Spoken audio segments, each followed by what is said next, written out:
Hey everyone! In today's quick and easy guide, I'm going to show you how to backtest your trading strategy properly on QuantConnect. Whether you're beginning or brushing up on the basics, this walkthrough will help you run clean, fast, and accurate backtests. First, head over to QuantConnect.com and sign in. Click on Launch Lab to enter the research environment. Create a new project and choose your preferred language.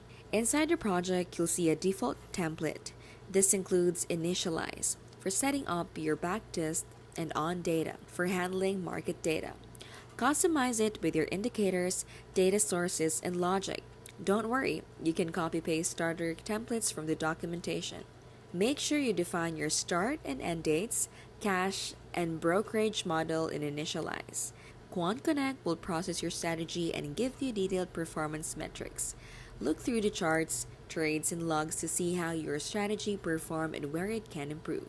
And that's it. You've just run your first backtest properly in QuantConnect. Simple, right? If this helped, give it a like and subscribe for more trading and coding tutorials. This has been How to Literally, where we keep it smart and simple and scam-free.